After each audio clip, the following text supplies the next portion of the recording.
My father went missing when I was 13 years old. There weren't any reasons or goodbyes. He just vanished. Even though I was still young when he left, I knew my father really well, and there was something very odd about his disappearance. My mother, Rita Smith, believed that he had run away, and that was what she told everyone, but the running away story seemed out of place as he had left all his clothing, his car, his wallet, basically all his belongings at home. No one ran away with nothing, and as the days passed by, it soon became clear to everyone that he was taken against his own will, and it wasn't long before he was deemed a missing person. The police and the detectives were soon involved in the matter. They carried out their routine questions, but that got them nowhere, so a massive search began. As I said earlier, I had just turned 13 at this point, so I was still a little kid, but I made sure that I joined every single search party that was carried out for my father. My mom wasn't too happy about this, as she said that I was too young to be joining the search parties, but I didn't care. All I wanted to do was to find my father. I might have only known him for 12 years, but I loved that man with all my heart. I knew that he wouldn't just leave, which is why I never agreed with my mom's claims. And since I now knew that there was a possibility he was out there, I swore that I would never give up until I found him. The first year soon passed by, and neither the police nor the search parties could find anything. As the second year started, I noticed that the efforts to find him from both the detectives and the search parties had reduced drastically. By the third year, the case had gone cold, and the support from the community and the authorities had completely stopped. I watched as everyone around me stopped caring, as they all assumed he was probably dead now. But even then, I was the only one who didn't stop or give up. I refused to believe that he was dead, as I knew he was out there. I was angry because I had to do it alone now, but I didn't blame anyone. I already knew people started to forget as time goes by, but he was my father, so I couldn't forget. Searching for my father became my #1 priority, as I searched for him every single day after school. I searched in the woods surrounding our house, and I went from door to door asking if anyone had information about his whereabouts. My entire family, especially my mother, was worried about my well-being, as they begged me to stop, but I didn't listen.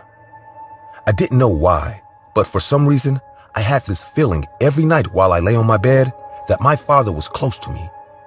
My family had already accepted his unproven demise, but I had a gut feeling that he was out there, and I knew that I was close to him, which is why I didn't stop.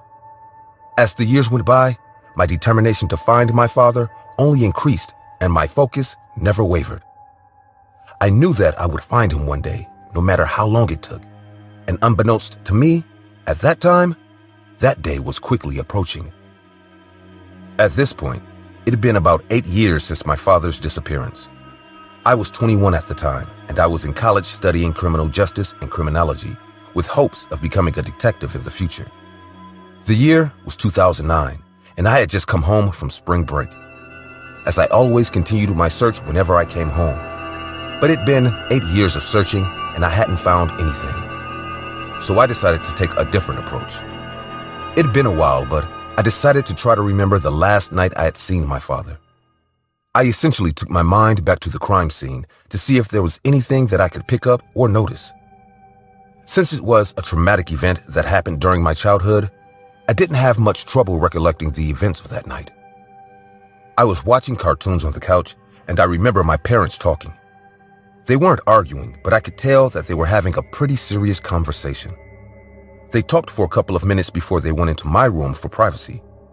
I'm guessing they didn't want me to hear what they were talking about. I'm pretty sure I slept on the couch that night, and that was the last time I saw my dad. After calmly recollecting the events of that night, I realized a very important detail. My mother, Rita, was the last person to see my dad before he disappeared. So I decided to talk to her. She was sitting in the living room, and I remember asking her if she could tell me anything that happened that night. My mother paused before saying, "It's been 8 years, Henry. 8 years since your father disappeared, and you're still on this wild goose chase? I know you loved your father. We all did. But don't you think it's time to let it go? You've let this entire incident consume you and define your life. You wanted to be a pilot when you were little, but You're studying criminology now because you want to be a detective and chase down your father? Please, son, I'm begging you to just let this go. I've already lost a husband, and I don't want to lose a son." My mother had tears in her eyes now. I knew my obsession with my father's disappearance bothered her and the family, but I didn't know it was that bad. I also knew that my mother, Rita, was a very good person. She had kind eyes, and she always found a way to smile, even when she was down. I didn't want to make her sad, so I apologized for my questions and went to my room. As I lay on my bed, my mother's words started to ring in my head, as I wondered if I had let the disappearance of my father consume me. I started to rethink everything at this point, as I thought about what I should do. But for some bizarre reason, I suddenly felt an incessant need to search my room. I knew it sounded crazy, but it was the last place I had seen my father before he disappeared, and as ridiculous as it sounded, I got up and started searching. I searched my cupboards, looked into the massive trunk in my room, and I even got a ladder to search my ceiling. I had torn my room apart at this point, and the only place I hadn't checked was under my bed. As I got on my knees to search, I remembered how my father would often play with me in my room, and he'd always say, "There's something under the bed," before reaching under my bed and pulling out a couple of my toys that I had thrown under there since I was a pretty messy kid. He'd then tell me to take care of my toys and to always arrange them properly after playing. These memories ran through my head as I pushed my bed to the side. As expected, underneath my bed was completely empty, as there was nothing there. But I did, however, notice something very strange. You see, we used wooden floors in our entire house, and for some unknown reason, the color of the wood under my bed was different from the color of the wood in my entire room. The wood under my bed had a light brown color, while the wood that covered the rest of my room was dark mahogany. I didn't need anyone to tell me that the wood around this area had been replaced, and I wondered why. I then knocked on that area of replaced wood, and to my surprise, it was hollow. So without a second thought, I got a crowbar and started tearing it open. It took me about 15 minutes to completely tear the floor apart, and when I was done, I stood in horror, as right under the wooden floor were human remains. I screamed as I hoped it wasn't who I thought it was, but deep down, I already knew who it was. My scream attracted my mother, who was now standing in my doorway. She was holding something behind her back and crying. I was still in shock, and I wondered what she was doing, but before I could ask, my mother said, "You just couldn't leave it alone, could you? You just don't know when to give up. I thought we could move past this, but I see that's impossible. You are your father's son. You've destroyed this family now, and I hope you're happy, but I won't let this home crumble without a fight." And with that, she lunged at me with a knife. I was overwhelmed with emotions at that point, as I had just found my father's remains under my bed, and for some bizarre reason, my own mother was now trying to kill me. I tried to maneuver her attacks, but I was injured in the process. My mother's kind eyes were now bloodshot red, and she continued to viciously attack me. There are no words to explain how I felt watching my mother attempt to kill me, but I kept my composure and managed to subdue her. She screamed and she thrashed about when I held her down, and the loud noises made our neighbors call 911. So it wasn't long before the police arrived. The revelations after that fateful day were nothing but shocking. An autopsy was carried out on the human remains, and it was confirmed to be my father, Joseph Smith. Apparently, he'd been stabbed in the throat by my mother that night. She then managed to wrap the corpse, pull the floorboards under my bed, and place the corpse under the wooden floor before covering it up with spare wood from the shed. Detectives questioned my mother Rita for an explanation or motive for the murder of my father, and while she did confess, she gave no reason as to why she killed her husband or why she tried to kill me. After some psychological evaluations, numerous specialists stated that my mother may be suffering from a peculiar form of both dissociative identity disorder, DID, and paranoid personality disorder, PPD, due to the contrast between her usual behavior and her behavior on the night of the murder, and on the day she attacked me. They then added that she might also be suffering from a unique form of both schizophrenia and paranoid schizophrenia. I would have never guessed that my mother Rita suffered from these mental health issues, as she always seemed calm and docile in front of us, and it pains me to think that she had watched me search for my father all these years while knowing that he was under my very own bed. The morbid case shook our entire town, and it basically destroyed our family. My mother was put in a psychiatric facility to undergo further examinations for 6 months, and when she was released, she stood trial. Her defense tried to plead not guilty by reason of insanity due to dissociative identity disorder, but she was found guilty for the murder, as the court stated that the condition does not preclude criminal responsibility. The judge stated that even though an individual may have distinct personalities that control his or her behavior, they are still liable for their actions. So she was sentenced to life in prison. It's been about 14 years since this incident. I sometimes wish that I didn't find my father's remains, as my actions have torn our family apart. But during those moments, I reminded myself how much I wanted to get justice for my father, and I don't regret it. I graduated, and I am currently a part of the New York City Police Department. I work under the Detective Bureau. I usually specialize in missing person cases, as I hope to bring peace of mind to all those who went through or who are still going through what I did when I was 13.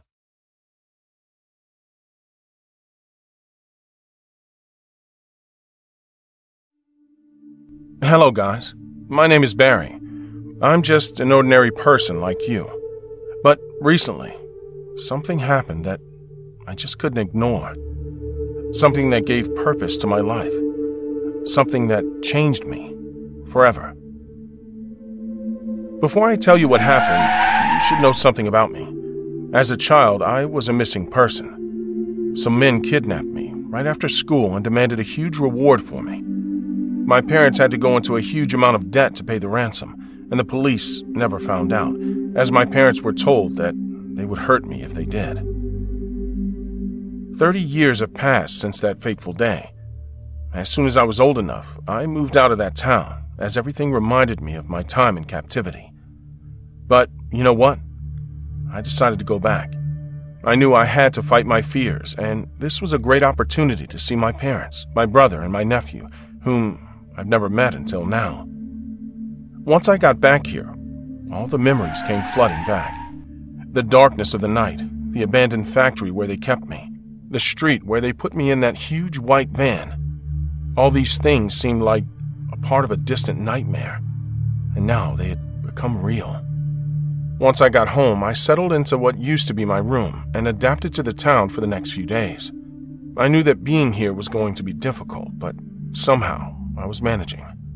I spent time with my family, and my nephew had a chance to get to know me. For several days I was happy, but I couldn't help but think that something was wrong. A few days later, I was watching the news on TV. Some children in the village had been kidnapped, and among them was my nephew. I was shocked by the news. My brother still hadn't told me anything. Why? So as not to scare our parents? I felt a huge sense of panic and decided to turn off the TV, as to not think about it, even for a few seconds. At that moment, I could escape from the TV, but not from my phone, which began to ring violently. Hello? Turning off the TV won't stop the kids from disappearing, Barry. What? Who are you? How do you know my name? Come on. Don't be naive. You recognize my voice. He was right. I recognized that voice. I don't know what you're talking about. Is that so? Don't you recognize your kidnapper, Barry? How do you know it's me? How did you know I was watching TV? Why are you doing this to me? Nobody in my family has any money. We lost everything because of you. You're getting confused. We didn't kidnap for money. We have a score to settle, and we want to pay it. What? Those children, including your nephew, will die if you don't rescue them, Barry. Only you can do that. You know where we are, and you know what will happen if you call the police." And without another word, the man simply hung up the phone. I fell to the floor, collapsed, without energy, crying. It was all happening, again, only worse since it was now personal. I decided to go to my truck as soon as I could, but this time, I didn't make the same mistake. This time I left a note for my parents to call the police. I didn't want to risk calling myself. Who knows if this person had my phone tapped or was watching me all the time? Otherwise, how else would he know so much about what I was doing at that time? I sped up my car and headed for the one place I assumed I would find the children, the abandoned warehouse. Once I arrived, I set up the kitchen knife I had put away before I left and went into the place. As I guessed, the kids were there. Suddenly, my cell phone rang, and I quickly answered it. "I told you not to contact the police." But I didn't. Suddenly, the phone call was interrupted with a huge man grabbing my shoulder. As I turned around, I realized it was him, the same person who had kidnapped me as a child. The man had a terrifying mask, and his whole body was covered with a huge jacket. But that didn't matter. I could recognize him instantly. I did it just by looking at his body, listening to his voice, watching how he stood. This, without hesitation, was my hijacker. Without hesitating for a second, the man brutally beat me and knocked me down. The gagged children tried to scream, but the air didn't leave their lungs. They were truly terrified, crying. The giant kidnapper kept hitting me again and again, incessantly. I pulled out the knife and tried to attack him, but he knocked it out of my hand without any difficulty. "You can't rescue them, Barry. Your nephew is dead. They're all dead. As soon as I'm done with you, I'll make you look at every one of their dead bodies. This is your fault." I tried to get up slowly and walk towards the children in panic. I was ready to die. Maybe this way I could free the children. Suddenly, the warehouse door opened, and behind them stood the police. I had saved myself. They pointed their guns, asking for the release of the children. Something was wrong. The cops were pointing their guns at me. Frightened, I raised my hands. The kidnapper was no longer there. Had he fled? When I raised my hands, I realized something. I still had the knife in my hand. Hadn't the kidnapper taken it out of my hand? The cops came rushing in my direction, and I just bent down and threw the knife as far as I could. The cops arrested me and released the children. I thought they would say I was innocent, but for some reason they say I kidnapped them. Why did they do that? Had they been threatened? I was found guilty of kidnapping, but they didn't arrest me. They sent me to a mental health institute. The psychiatrist always tells me that I did what I did because I never had closure with what I experienced as a child. She told me that the kidnapper is inside my head, and that I could never separate from him or get over what I went through. His influence became so great that my psyche split into two. He told me that I had been so traumatized by what happened, so scared because the real kidnapper was never found, that I decided to create my own closure. I decided that one way or another, I was going to face him, even if he wasn't real. He also told me that none of those phone calls were real, as there was no record on either the home phone or my cell phone. Since I've been in the psychiatric hospital, I pretend that everyone is right, and I pretend that I'm recovering. But I know I'm not. I'm sure that what I experienced is real. I will prove to everyone that day the kidnapper escaped. Everyone will see that I'm right. Whatever it takes.